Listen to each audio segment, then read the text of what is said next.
All right, guys, I know I went through a couple examples with you of what we're kind of going to do today, but I put a few of them in here too just to make sure we still kind of remember that. So I know it seems kind of weird because our lesson for today is going to be a lesson that you're like, Miss Chavs, we've already done that.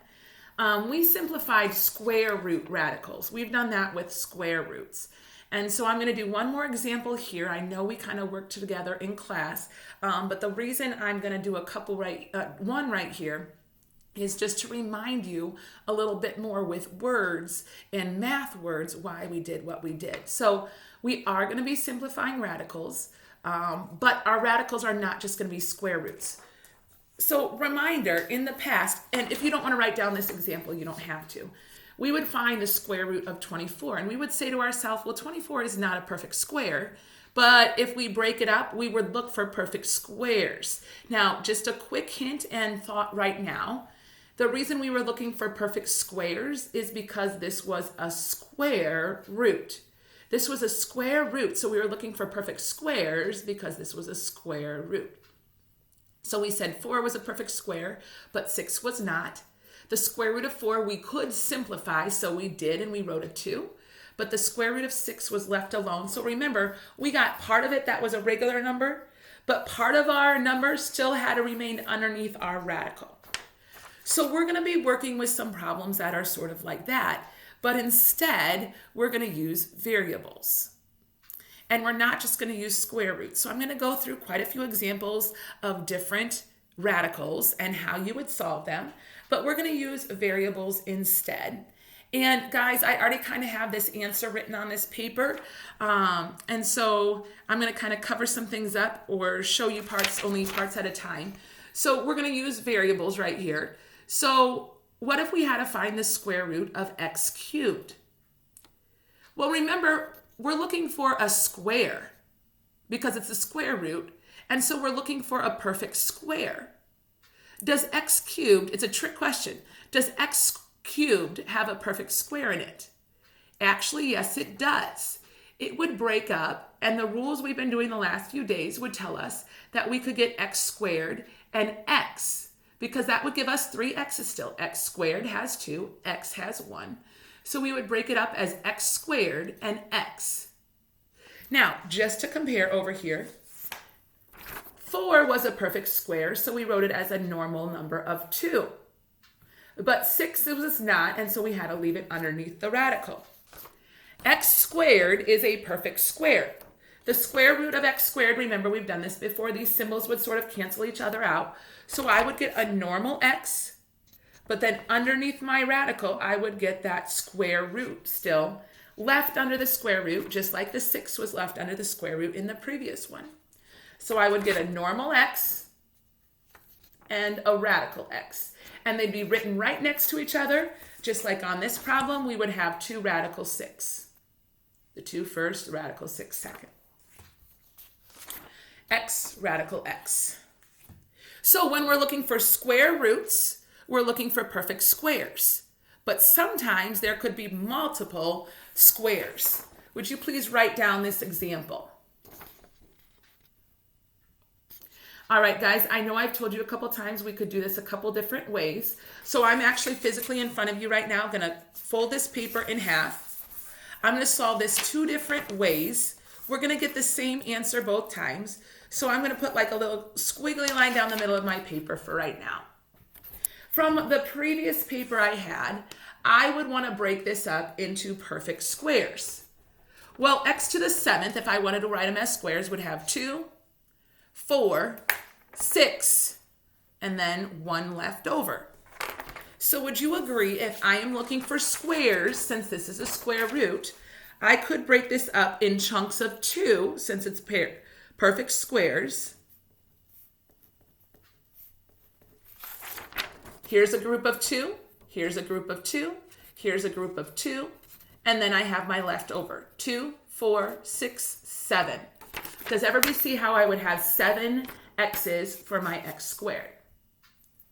All right, since I was looking for x squared, I know this is kind of weird because I'm breaking it up into several, not just like 4 and 6 like my number, but I'm going to put a radical on each one. Guess what the square root of x squared gives me? Oh yeah, those cancel each other out. These cancel each other out. These cancel each other out.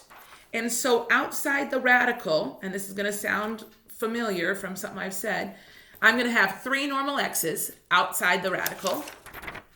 And then that 1x has to stay underneath the radical. But if I have these 3 x's outside, oh yeah, I have 3 x's outside. It does not become 3x. This would be x times x times x. That means I'm going to add these exponents of 1, 2, 3. That means I'm going to get x cubed outside. And then I'm going to have the square root of x still because this could not be simplified. So the square root of x to the 7th becomes x cubed square root of x. And I know that looks a little bit strange because there's multiple x's, but remember, it's kind of the same thing. This x is normal, and this x is still under my radical. Okay? I'm going to tell you something. You will know if you are not done if your index, by the way, the index here is 2. If my index is smaller than my exponent, I am done. Look at my original. My exponent was 7. My index was 2. I was not done because my exponent, 7, is bigger than my index, 2. Now, I said we could do this 2 different ways, and some people understand this way, and that's perfectly fine. So if you want to kind of listen to my next example, but then just kind of skip forward, that's fine. But some people like this second way more. Some people understand this way because they see 2, 4, 6, 7. But some people like to think, well, Miss Jabs, if we got a 6 here, remember the other day when we were simplifying radicals? And when we simplified radicals, we could sometimes do division and simplify them. Since this index is 2, I am going to split 7 up into 6 and 1. How many people would agree that x to the 7th could be written as x to the 6th and x? Because that would still give me 7. 6 plus 1 is 7. And the reason I'm making this a 6 is because 6 is divisible by 2. 6 is the closest number to 7 that is divisible by the index. So I'm going to split it up so that I have the index, something that's divisible by the index, and then what's ever left over. So I'm going to split this up, and this one might look a little bit more now like the 4 and the 2, that I have this. Now, a few days ago, we got used to this. If my index is 2 and my exponent is 6, I could rewrite that one as x to the 6 over 2. And guys, that's why I wanted to make sure that this was divisible. 6 divided by 2 is 3. But remember, the reason I put this x is because it was the leftover and there's nothing I can do with that. So that would just kind of tag along the whole time. And I would get x cubed radical x. If you look at these 2 answers, they're the same. I don't know if this one makes more sense to you or this one. But again, because I've done that, there's going to be some examples I do both ways. So here's the deal. In case you haven't noticed this, and you might want to write this down, you want to split it up according to the index or anything that might be a multiple of the index. So if the index is 2, you want to split up your x's by 2's. If your index was 5, you want to split up your x's by 5's. All right? Or if you liked that second method, you could split it up. If your index was 5, you could split it up by 10's or 15's. Okay? You can split it up by multiples of the index as well. So I'm going to do a few other ones here, but please, it's going to look very familiar because it's like, oh, you already did the 7th power, but please be careful of my index. So right here. All right, guys, I have the index of 3. That means I want to split my a's up into 3's. Once again, I'm going to do both methods. Since I kind of already explained them, I'm not going to explain them so much. I'm just going to write them down. So the first way is always going to be the same as the first way I did before. I'm going to write 3 a's together until I get close to 7. A cubed, A cubed again would give me 6. So then I would be left over with just a single A. Please, you might not always be left over with a single A. There could be an A squared there. But because I have cubes, I got to split them up into 3s. I am now going to write the cube root over each of those. Please pay attention to this. Because my first thing was the cube root, all of these have to have cube roots. And the only way a cube can cancel out is with a cube. The only way a cube can cancel out is with a cube. So these two would cancel, and I would be left with just A. Not A cubed, not A squared. If the index and the exponent match, you get just the variable out. So I'm going to get just an A. I'm going to get just an A. And then the cube root of A needs to stay there. But A times A, and guys, this looks a little bit weird, so please be careful on the way you write this because these numbers can look very close to similar. A is going to be squared, but then right next to that, I'm going to have the cube root of A. So please make sure your index, if you need to make your check mark like a little bit bigger to fit your index in there and have your exponent, please make sure, I know that could look like 23, so please be careful about how you write it. That was the first way. Remember, my other way is to know numbers that are close to my index. So what is a multiple of 3 that is close to 7? It would be 6 again. So I'm going to break this up. And if I have 6, then I have only 1 left over. So I would have 6 with 1 left over. I'm going to rewrite that first one as a to the 6 divided by 3. Sorry, guys, just a second ago, I had forgotten that 3 on that one.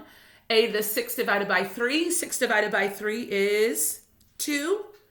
And that cube root of A, nothing could be done with it. And so I just copy it down. A squared, cube root of A. All right? So be careful when you're watching for your index. I got a couple more to do here, just to make sure we're pretty familiar with things. Here's another example. What's my index? Since my index is 5, I want to write multiples of 5. So I'm going to have 5. If I have 5, how many do I have left over to get to 7? Only 2. And so this one would break up to x to the 5th, x squared. They both have the 5th root on them. Because this 5 and this 5 match. Please remember, they have to match for those to cancel. Because this 5 and this 5 match, I'm going to get just a normal x. And then, guys, this is weird, but this is how you'll leave your answer today. I know every day we're kind of doing different things. That's because I never know. If you take an ACT test, which I know there's some coming up, if you take a standardized test, if you go to college, sometimes you have to take a math placement test. There's all sorts of ways your answer could show up. Today, we're going to leave this as a very strange looking radical. So our index was 5, our exponent was 2. And so, because I'm asking to simplify radicals, that means there should still be a radical in my answer if it doesn't simplify completely. So my x to the 5th ended up coming out as just a plain old x. There should be no exponent on that, so please make sure you know this 5 is the index. The 5th root of x squared is technically how we would read that, the 5th root of x squared. Now, if I would ask you if we could do this one another way, think about this. 5, the next number up would be 10. We couldn't do x to the 10th because this is only 7. There are not 10 x's to split up. Now, what should we do if we run into a problem that has multiple variables? Guys, this gets pretty messy, but look at this. A and B can both be underneath the same radical, but we want to treat A and B separately. So trust me, I'm going to get all the way through the answer here. I am going to do the answer both ways, but let's first pretend that this only had A to the 5th. If I had A to the 5th, but I'm dealing with the 4th root, I would have A to the 4th, that's 4. That means there's only one A left over. All right? What if I had B? What about B to the 9th? I'm going to do it the first way. I would have a B to the 4th, another B to the 4th, but then there would be one B left over. All right. We're going to do this very, very carefully here. This a to the fourth and fourth root of a gives me a normal a. This one has to stay inside the radical. So right now I'm going to circle that guy because he just has to stay inside the radical. Because the radical always goes all the way at the end, and I might have some normal b's. This b right here, 4 and 4 cancel. So underneath him, I'm going to write a normal b.